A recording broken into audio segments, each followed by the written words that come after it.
What up? I need that sports encyclopedia. Where you at, Steve Kim? Got Trent in the cut. Coach Shabby. Yeah. Where you at, man? In the gym shooting, I'm Durant. You ain't shooting John Moran. Darnell is the Ball State legend. I'm the Warren Central High School legend. I'm proving with a reliable source, straight from the mouth of the horse. Smitty and JB and Smitty from West Coast to Yost. I love talking ball. It's nice to connect with guys that are like-minded and just are real and genuine. Better stay in your lane. Hop until You are fucking insane. Dude, what? You just will not give this guy his flowers. What is wrong with you? Oh, you must have thought I was a bitch. I am him. Use not it. What's the topic? With your logic when I flow. Big Komodo, how it's talking. Got to get back to letting the baby cry a little bit to see if they can soothe themselves. That's a bar. Issues get pressed so past it don't get sacked like bags and baggage. Smitty and Jason Brown killed it, yeah, it's a rap. We what the game's been missing, we switched it and filled the gap. I identified him after his third fight, and I said that guy should be a star. I'm so proud of the show, bro. The gap. Smitty and Jason Brown. Coach JB show.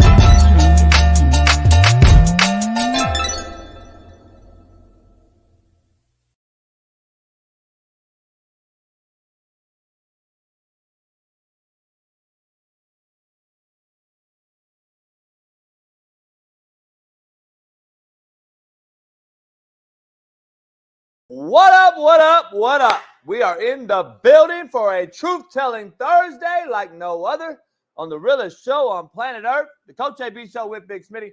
Don't forget to pound the like, subscribe, become a member today on the realest show on planet Earth. It's football season. It is go time. It's time to take the E out of ego, and it spells go. We got a lot going on today. Thursday night football. Kickoff is here. Week 1 NFL season is here. We're going to dive into that. Plus, tomorrow there's another game in Brazil. We're going to talk about that.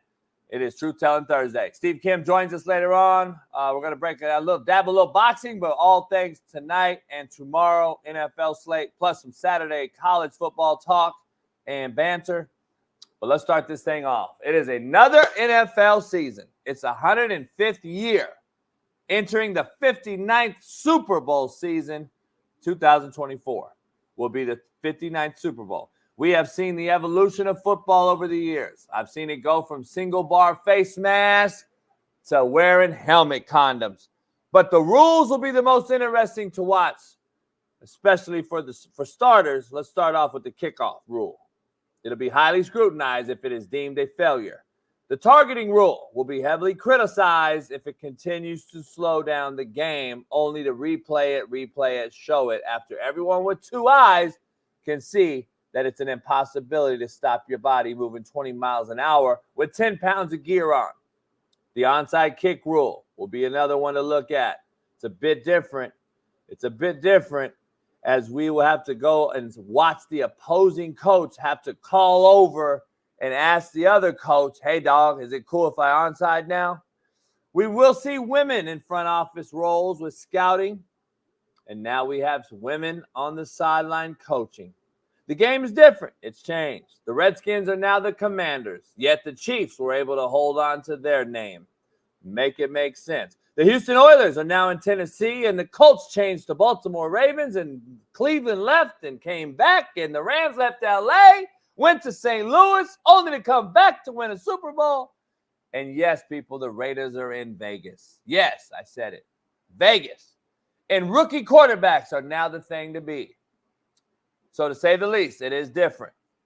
But what isn't different is putting the fear of God in these motherfuckers across the line from you.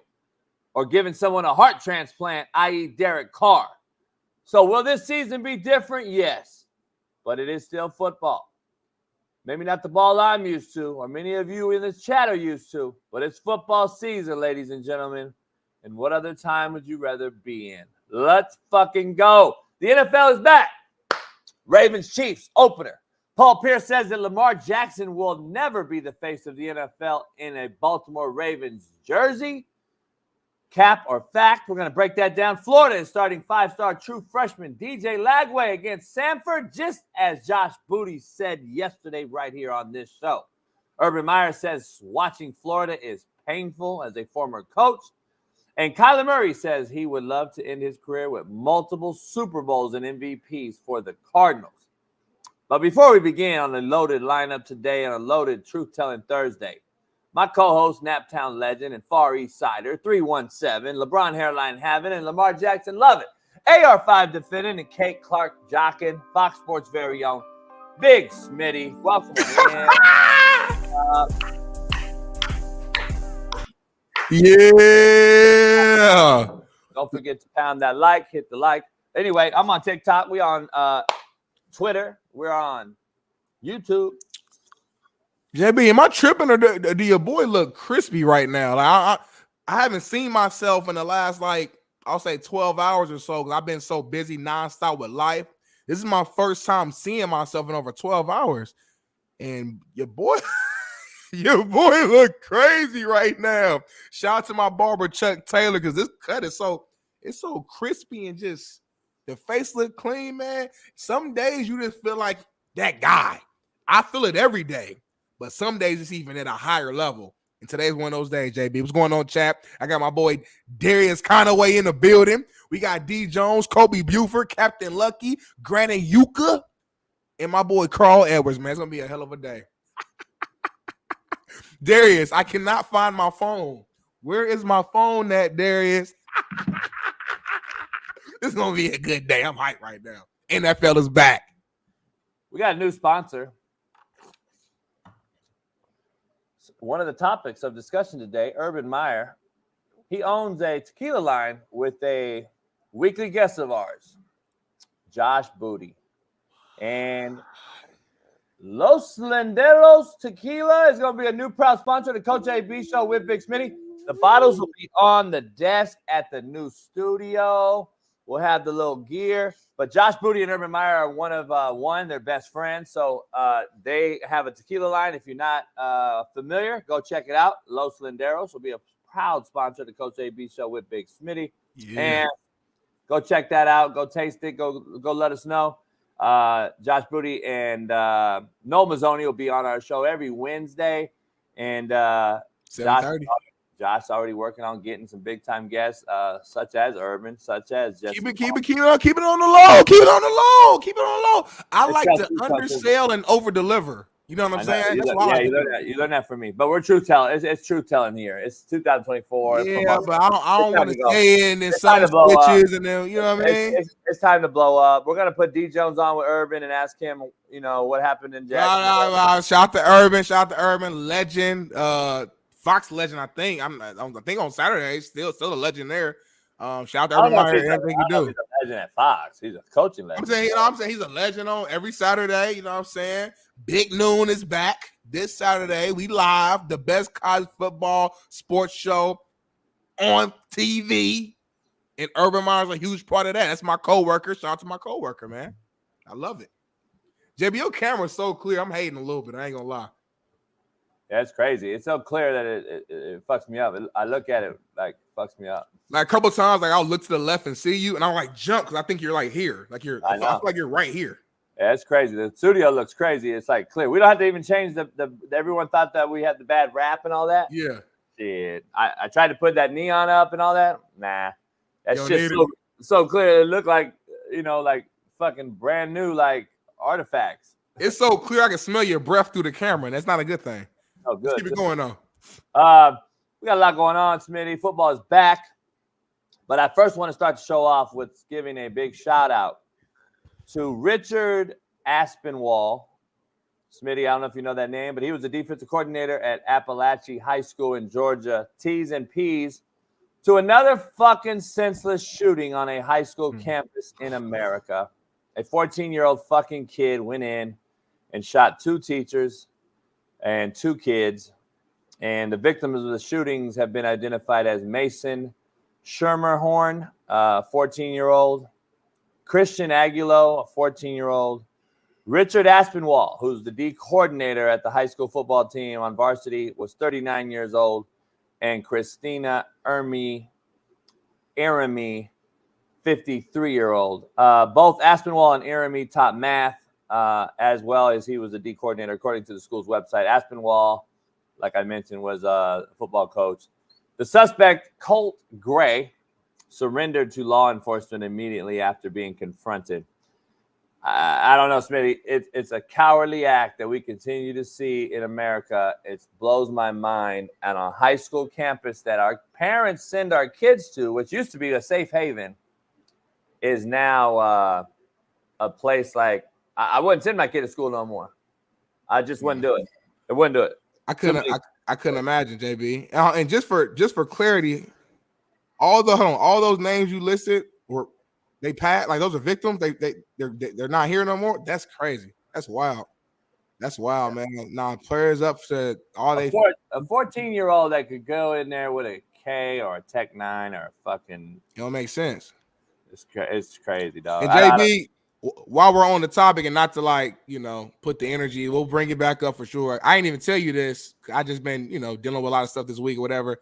But I lost my little cousin earlier this week, man, got shot and killed. First time in my family immediate family that someone's been murdered. So been a little tough this week, but life, I gotta keep working, gotta keep going. So I'm probably flying to Indy Friday evening for the funeral and stuff like that. But prayers up, y'all, for my family. You know what I'm saying? It's never been a tough week. No, next weekend. The funeral is next Saturday. So I'll still be on the show and stuff like that. I'll probably catch a red eye Friday night, go there Saturday, come back quick. Cause still got stuff to do. So, but it's prayers up for the family. I'm doing all right, y'all. It sucks, to lose a family member to, again, JB, senseless violence. And I'll talk to you offline about the actual, from what I'm hearing, the story is, it's the dumbest shit you'll ever hear. It's the dumbest shit ever. So it is a shame, y'all, man. At the end of the day, it ain't worth taking nobody's life. And I think right now we got too many young folks.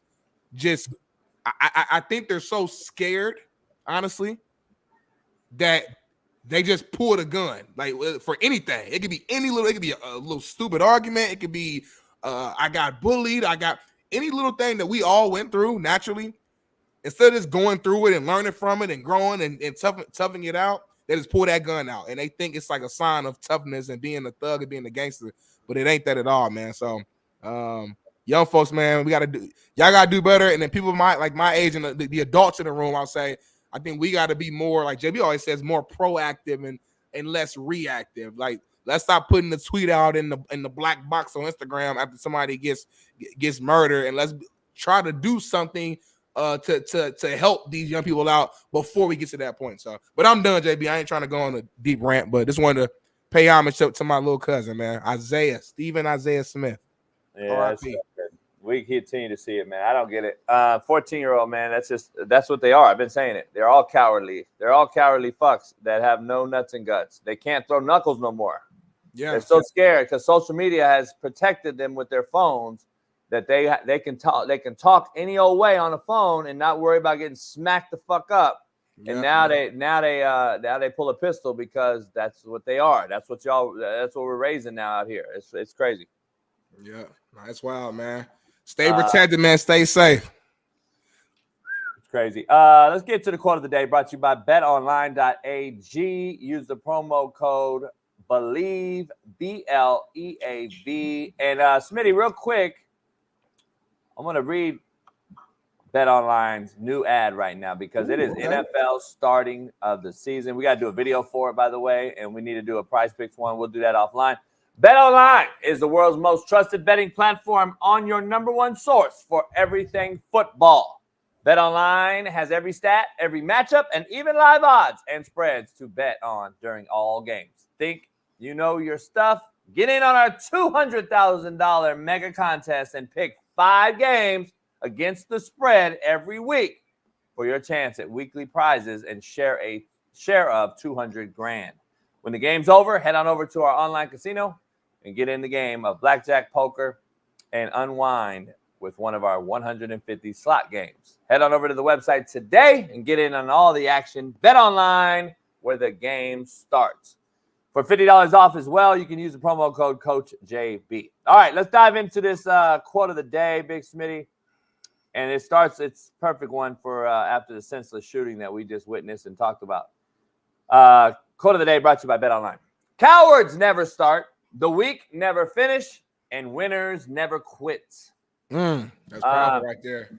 The football Three things can be true, JB, in that situation. Cowards never start, the weak never finish, and winners never quit. 3 things can be true, and you ain't say a lie in that entire sentence.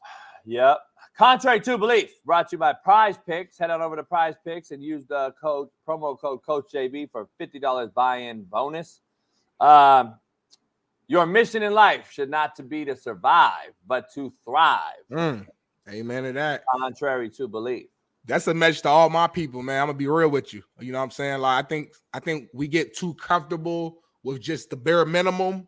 You know what I'm saying? I got people in my life. I'm like, come on, y'all. Like, you better than that. Like, want more, thrive more. I think that's the beauty of life, JB. Just the journey. It's not the destination. It's the journey of getting to that point and the ups and downs along that journey. But when you get comfortable just being average, like, what type of life is that, JB? Couldn't be me. Yeah, but now we're on walking on eggshells. We got 14-year-olds killing people at schools, and I mean, it's been going on. It's getting worse. So, we got presidential assassination attempts. I mean, the world's crazy right now. We got National Guard in all cities. If you haven't noticed, woke up this morning, National Guards all over the place. I've been seeing them being deployed. I don't know what that means. Martial law. I mean, what are we trying to do? I don't know. It's going to be interesting election year as we enter another one. Never know, man, what this government does. Poll question, Smitty. And chat, you guys chime in. We'll be back in the studio next week. We'll can't wait too, JB. I can't wait. Yeah, we're going to take phone calls. We're going to have trivia questions. We're going to have guys buying in. All you guys are OG members, plus all you new guys that want to be members. You'll be able to call in daily, and we'll be able to chop it up and talk about topics as long as no fuckboys call in. What are you expecting tonight for NFL kickoff game 1? And what do you expect will happen tonight, good or bad or ugly? You know what, JB? I know pretty much all of last year, it seemed like every Thursday night game was horrible. I don't know if it just was bad luck. If you got Peacock? This is on. Do I have Peacock? You got Peacock? You know what's funny, JB? I was talking to Bailey offline. I don't think I have it. And that's the issue. Matter of fact, thank you for saying that. Let's start there. You know me. I'm all about money. Get your money. Make your money. Make your bread. But this is the NFL opener from a business marketing strategy. It doesn't make sense to put the opening game on a streaming channel that probably only probably not even half of America has, because Peacock's not even one of the most popular streaming sites that people use. This should be on regular TV, Channel 4, Channel 8, whatever your local station is. This is the NFL opener, the AFC Championship game rematch. So I'm gonna have to go to a bar tonight, or I'm using somebody's Peacock account information in this chat. If you got it, send it to me in the DMs right now because I need your login. That's crazy, JB. Do you got Peacock? I think I do because I got it last year because we had to get it. So I think I do. I'm checking right now. Is it Heacock or Peacock? It's Meacock. Nah, it's Peacock. Peacock. Somebody says it's going to be on NBC as well. Okay, so I see that NBC/. So just for clarity, it is going to be on regular NBC. I think NBC owns Peacock. So when I saw NBC/Peacock, it made me think like, oh, okay, well, they're just putting that to make it feel like it's going to be the regular NBC, but it's really just going to be on Peacock. So tomorrow it's on Peacock also. Only tomorrow. So I think, okay, tonight NBC. It says tonight's NBC, tomorrow's Peacock only. So maybe tonight is NBC and Peacock, and then tomorrow is just Peacock. All right, cool. Thanks, chat, for the clarity. I feel way better because any smart businessman with any acumen, if you're trying to promote something big, it don't make sense for that first thing, in my opinion, to not be visible to everybody, to get the ratings up, to get the buzz going. It's Lamar Jackson, arguably the best quarterback in the game. I think he's ranked number 1 amongst all 100 players this year. You got Patrick Mahomes, the reigning Super Bowl champion. You got the reigning MVP. It's going to be the battle of probably the two best quarterbacks in the NFL. So going back to your original question, what am I expecting? I'm expecting greatness. I told you that this year will not be the same as last year when it comes to quarterback play. I'm expecting Lamar Jackson to go out there and throw for 2 touchdowns, run for 2 touchdowns, throw 1 pick. I'm expecting Patrick Mahomes to go out there and throw 3 touchdowns and throw 1 pick. A close game, a battle. You score, I score, you get a stop, I get a stop, you get a turnover, I get a turnover. And at the end of the game, the Baltimore Ravens will ultimately get their revenge with Justin Tucker kicking a 52-yarder sky down the middle with the ending score of 36-33. That's what my prediction is.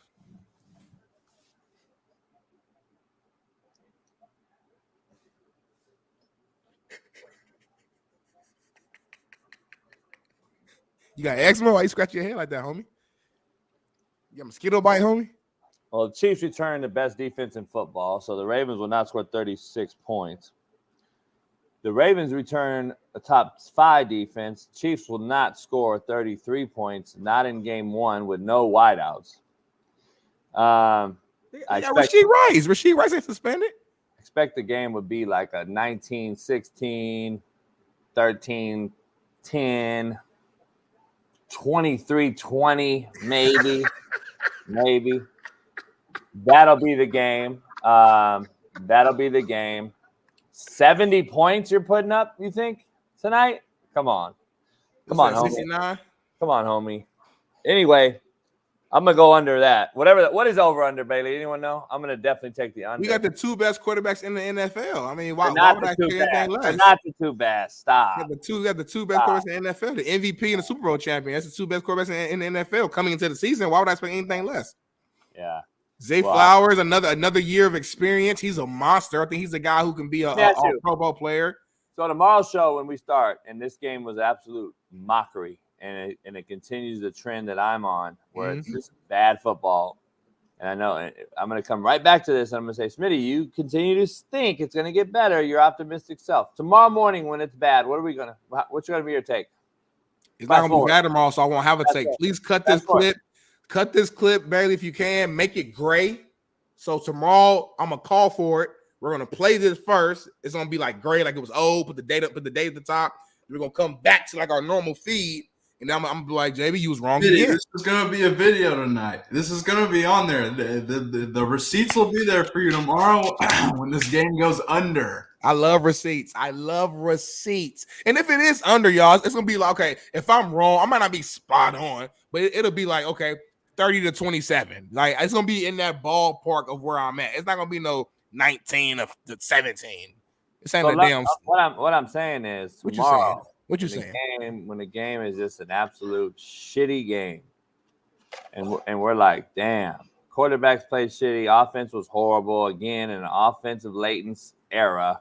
Again, we got to see bad football. What are you going to say? That's all I'm asking. That's all I want to know. Because see, my energy drops real low when I talk about football. I started the whole show off with a football take. This is the 105th NFL season, the 59th under the NFL when the AFL-NFL merger happened, 1966 or whatever. This is going to be Super Bowl 59 these players are chasing. What are you going to say tomorrow if it's another start to a bad season, bad product?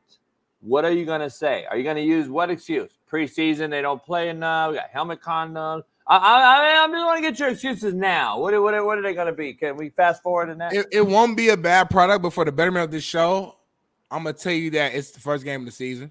That's it. First game of the season. It's early. They're trying to get through some of those early, not jitters, but just those early, just early. Like we played football, bro. Like my first game of the season was not the exact same way as the middle of the season. I got better. That's the goal of football, to get better as a team, as a unit, as an individual player. Use the Chiefs as the primary example. Last year in the season, they were not that good, but towards the end of the season, and when it really mattered in the playoffs, they got to rolling. The offense started to roll, and the receivers started to catch that ball, and Mahomes looked like Mahomes. So